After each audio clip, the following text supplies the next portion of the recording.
Morning friends, so welcome to the prelims booster session. आज का पहला टॉपिक है fiscal devolution to cities. Topic governance के लिए इंपॉर्टेंट है। तो अर्बन सेंटर्स जो इंडिया के हैं वो प्राइमरी इंजन्स हैं इकोनॉमिक ग्रोथ के। लगभग 67% ऑफ जीडीपी जनरेट करते हैं और 90% ऑफ गवर्नमेंट रेवेन्यूज जनरेट करते हैं। लेकिन इस इम्पॉर्टेंस के बावजूद 16th फाइनेंस कमीशन कह रहा है कि जो है ये जो अर्बन लोकल बॉडीज़ हैं इन्हें अपने ही खुद के सोर्स रेवेन्यू पर डिपेंड होना होगा थ्रू लोकल टैक्सेशन। तो इंडिया की अर्बन पॉपुलेशन जो है वो 41% तक पहुंच जाएगी बाय 2031। और 15th फाइनेंस कमीशन ने लगभग 1.2 से लेके 1.3 lakh crore rupees urban local bodies के लिए एलोकेट किए थे, और जो कि सिर्फ 0.1% और 1-2% के आसपास जीडीपी का है।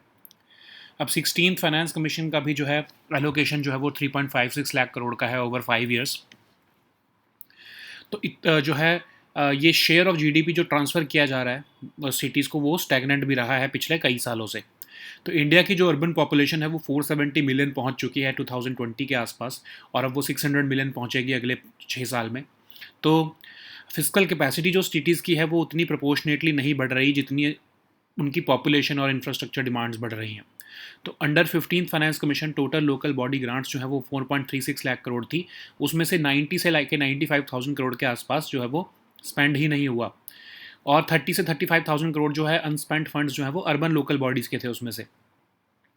क्यों नहीं हुआ स्पेंड? क्योंकि एडमिनिस्ट्रेटिव बॉटलनेक्स थे, इंस्टीट्यूशनल कैपेसिटी ही वीक है यूएलबीज़ में, प्रोजेक्ट अप्रूवल्स में डिलेज हैं, और फंड रिलीज भी जो है वो उसमें भी डिले हो जाता है। तो एक प्रॉब्लम है टाइड ग्रांट्स की भी। टाइड ग्रांट्स वो ग्रांट्स होती हैं जो स्पेसिफिक सेक्टर्स के लिए ही दी जाती हैं, तो इससे फिजिकल ऑटोनॉमी जो है सिटीज़ की वो लिमिट हो जाती है। और उस 16th फाइनेंस कमीशन तो इसमें और स्ट्रिक्ट कंडीशंस लेके आ रहा है कि परफॉर्मेंस बेस्ड ग्रांट्स होनी चाहिए, ठीक है। तो परफॉर्मेंस बेस्ड ग्रांट्स क्या होती हैं? एक पोर्शन ऑफ अर्बन ग्रांट्स जो कि लिंक्ड है to certain governance reforms. Additionally 20% जो फंड्स हैं वो कंडीशनल होंगे कुछ स्पेसिफिक बेंचमार्क्स अचीव करने पर ही, ठीक है। तो बहुत सारी सिटीज़ जो हैं वो स्ट्रगल कर रही हैं कि वो इन बेंचमार्क्स को अचीव कर पाएँ, जिसकी वजह से जो है लॉस ऑफ फंड्स होता है, ठीक है। तो कमीशन ने प्रपोज किया है 10,000 crore as one time incentive for merging peri urban villages with urban areas. और अर्बन डेवलपमेंट जो कि एक स्टेट सब्जेक्ट है under the constitution, central incentive जो है वो इंटरफेयर करते हैं विद स्टेट ऑटोनॉमी, ठीक है। तो 16th फाइनेंस कमीशन की जो रिकमेंडेशंस हैं वो लिमिटेड अटेंशन पे कर रही हैं क्लाइमेट चेंज को भी। तो इसलिए जो है क्लाइमेट फाइनेंस का भी बेनिफिट नहीं मिल पा रहा है अर्बन लोकल बॉडीज़ को। सेंटर जो है वो सेस रेवेन्यूज़ लगभग 2.2% ऑफ जीडीपी का कलेक्ट करता है, लेकिन ये डिविजिबल नहीं है, तो इसलिए सिटीज़ को इसमें कुछ पैसा मिलता ही नहीं है इसमें से। तो वे फॉरवर्ड क्या है कि सिटीज़ जो है वो अर्बन ग्रांट्स जो है वो जनरेट करें as larger share of GDP, उनको फिजिकल ऑटोनॉमी मिले, उनके खुद के रेवेन्यूज़ जो है वो बूस्ट हों, 74th कॉन्स्टिट्यूशनल अमेंडमेंट के प्रोविजंस को फुली इम्प्लीमेंट किया जाए, डेडिकेटेड फंड्स हो क्लाइमेट रेजिलिएंट इंफ्रास्ट्रक्चर के लिए, सेस रेवेन्यू शेयरिंग की जाए, मतलब जो सेंटर है वो कुछ पोर्शन जो है वो सेस कलेक्शंस का डिविजिबल पूल में डाले, अर्बन लोकल बॉडीज़ के साथ शेयर करे। नेक्स्ट हम टॉपिक देखते हैं Andhra Pradesh population support policy. Topic social issues के लिए इंपॉर्टेंट है। तो आंध्र प्रदेश ने इंट्रोड्यूस किया है एक ड्राफ्ट पॉपुलेशन मैनेजमेंट पॉलिसी जो एनकरेज करेगी फैमिलीज़ को कि वो 2 या 3 चिल्ड्रन जो है वो एक तरह से करें आगे। तो पॉलिसी प्रपोज कर रही है बेटर हेल्थ केयर फैसिलिटीज़ खासकर विमेन के लिए, स्ट्रेंथन करना चाहती है एल्डरली केयर सिस्टम। अब ये इसलिए किया जा रहा है क्योंकि शार्प डिक्लाइन देखने को मिला है फर्टिलिटी रेट्स में आंध्र प्रदेश में। जो स्टेट का टीएफआर है वो 1.5 पर पहुंच चुका है, जबकि जो रिप्लेसमेंट लेवल होता है वो 2.1 होता है। जो ये डिक्लाइनिंग बर्थ रेट्स हैं उसकी वजह से वर्किंग एज पॉपुलेशन कम होगी और एल्डरली पॉपुलेशन जो है वो बढ़ने लगेगी, ये गवर्नमेंट को ऐसा लग रहा है। सिमिलरली तेलंगाना में भी सेम फर्टिलिटी रेट है 1.5। तो इंडिया का जो ओवरऑल टीएफआर है वो भी जो है वो 1.9 पर पहुंच चुका है, ठीक है।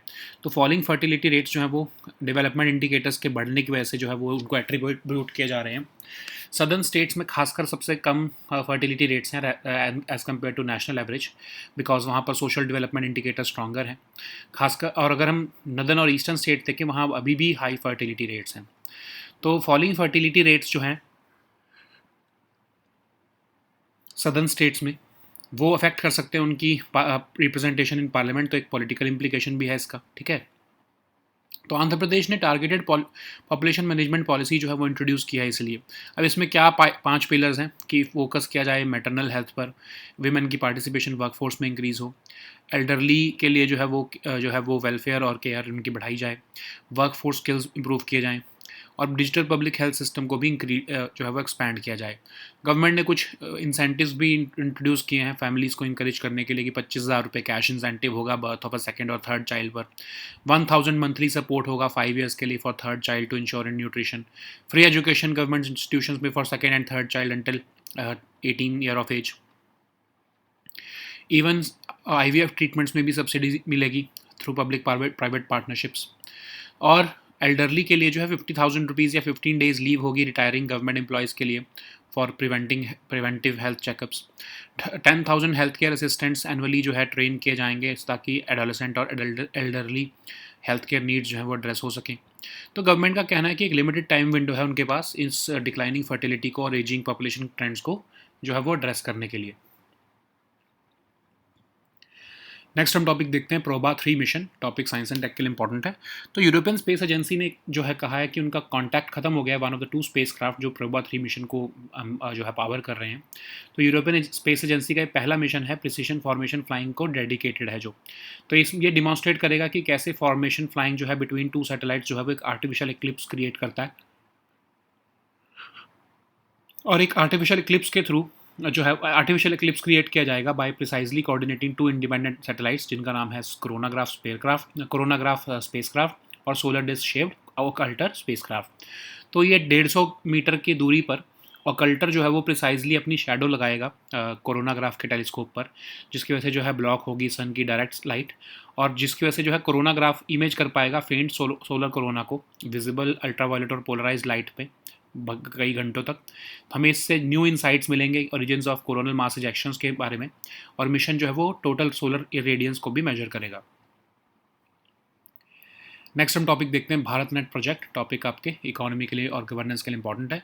गवर्नमेंट ने कहा है कि through Bharat Net project India ने लगभग optical fibre networks 5G services जो हैं वो लगभग 2.15 लाख ग्राम पंचायत में एक्सपैंड कर दी हैं। तो ये भारत नेट प्रोजेक्ट एक प्रोजेक्ट है गवर्नमेंट ऑफ इंडिया का जो प्रोवाइड करता है broadband connectivity to all gram panchayat in the country. Primary objective है इसका प्रोवाइड करना unrestricted access to broadband connectivity. पहला फेज़ है इसका जो कि फोकस करता है ऑप्टिकल फाइबर केबल्स ले करने में to connect 1 lakh gram panchayat. Second phase है एडिशनल जिसमें कि 1.5 लाख ग्राम पंचायत जो भी ऑनगोइंग फेज़ है उनको कनेक्ट किया जाएगा।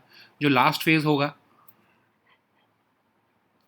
जो अभी चल भी रहा है वो फ्यूचर प्रूफिंग करेगा बाय इंटीग्रेटिंग 5G टेक्नोलॉजीज़ और इसको डिजिटल भारत निधि के थ्रू फंड किया जा रहा है और BBNL के थ्रू इसको एग्जीक्यूट किया जा रहा है।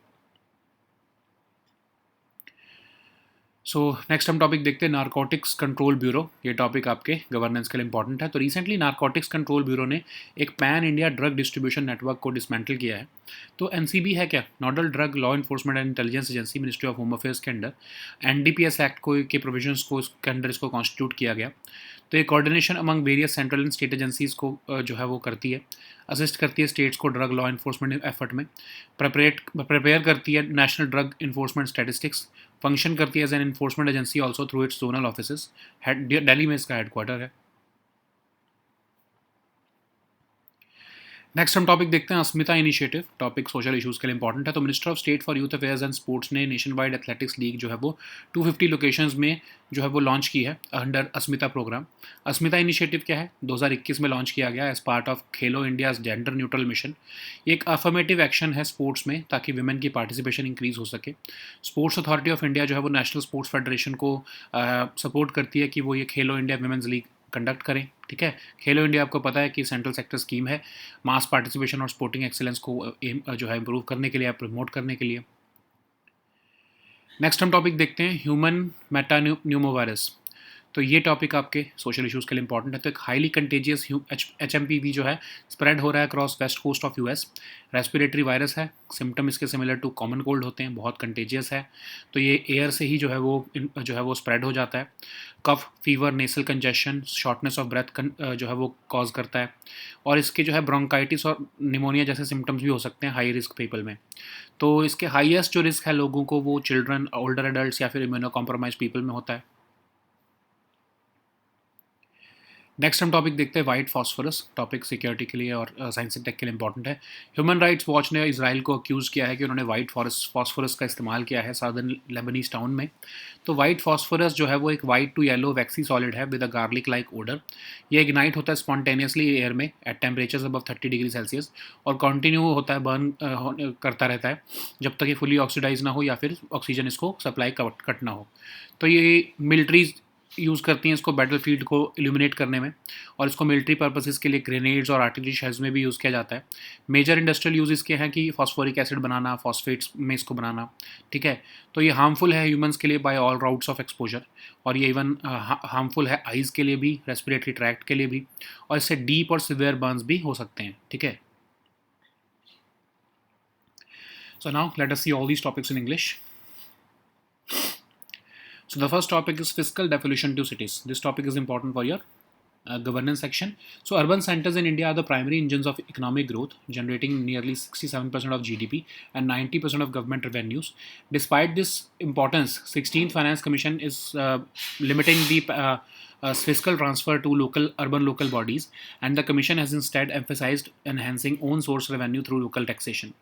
So India's urban population is expected to reach about 41% of to reach 41% by 2031, and urban local bodies in the 15th Finance Commission received 1.2 to 1.3 lakh crore over 5 years, and in this 16th Finance Commission it has raised the allocation to 3.56 lakh crore over 5 years. Okay, so despite higher nominal allocations, the share of GDP transferred to cities remains stagnant. Okay,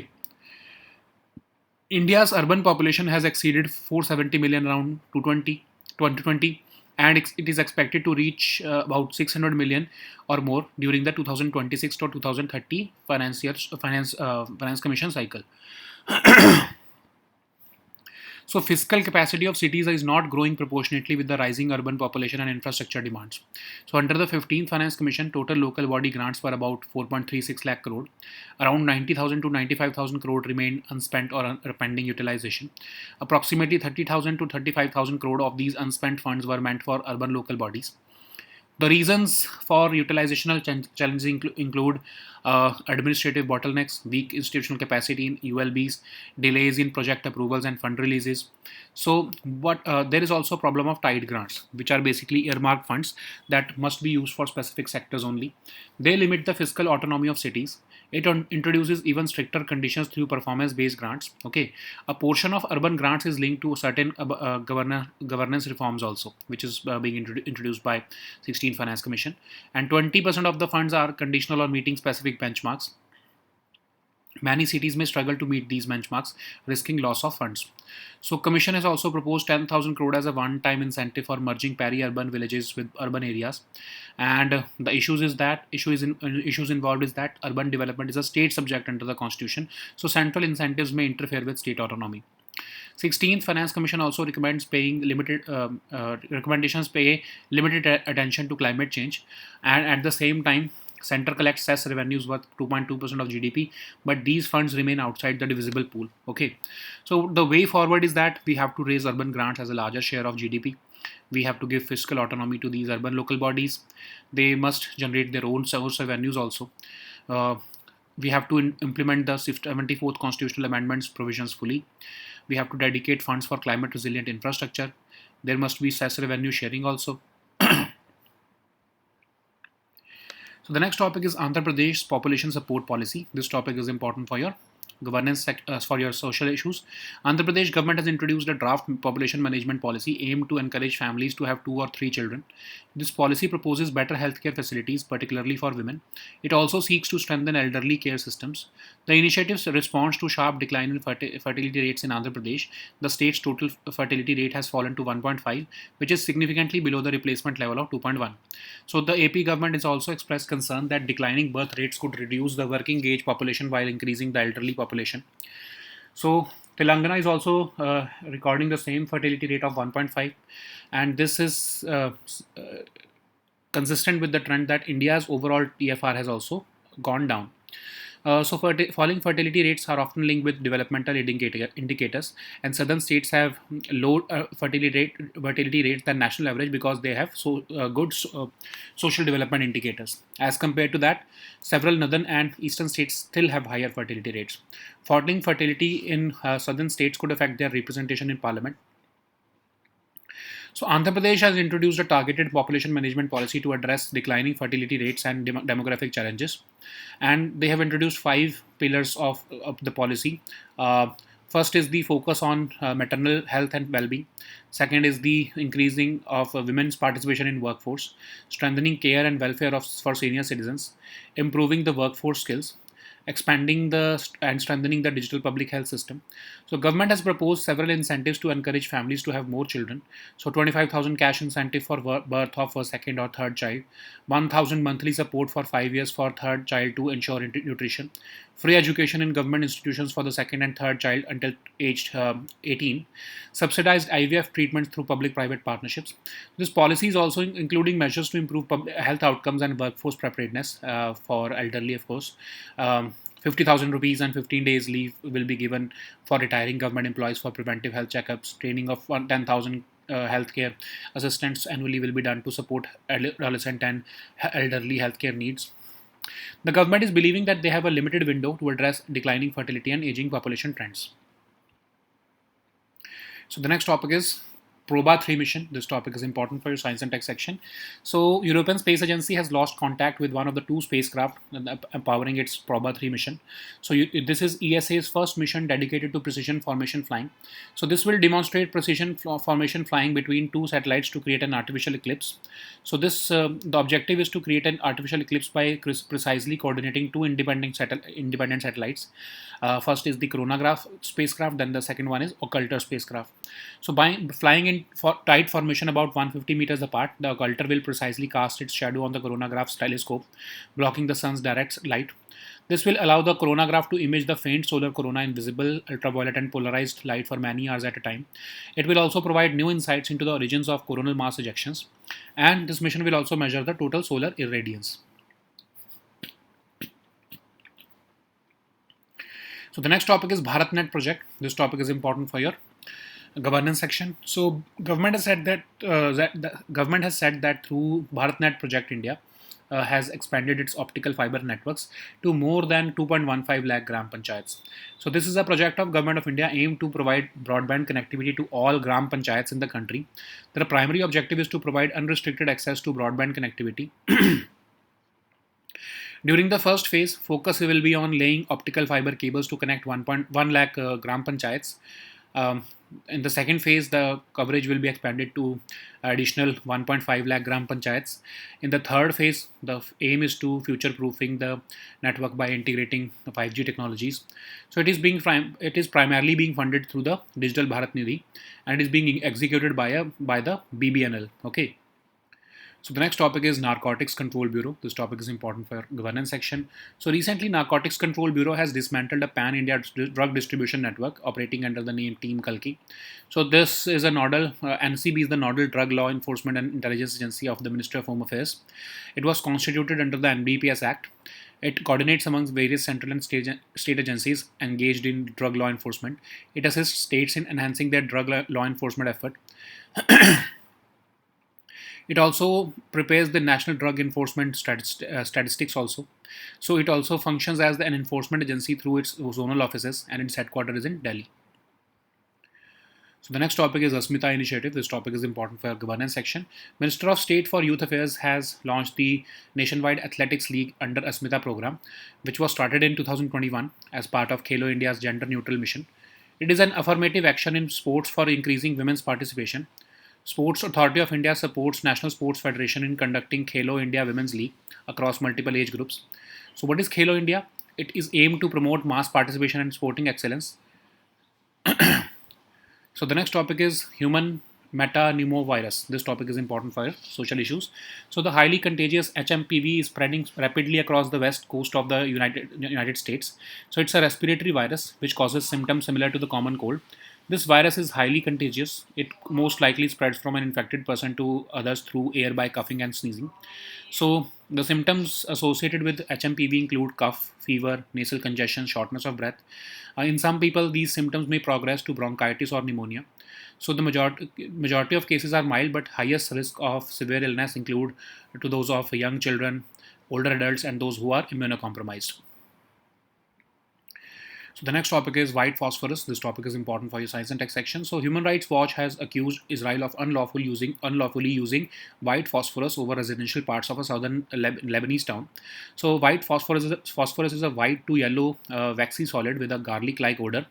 It ignites spontaneously in air at temperatures above 30 degrees Celsius and continues to burn until it is fully oxidized or until deprived of oxygen. It is often used by militaries to illuminate battlefields.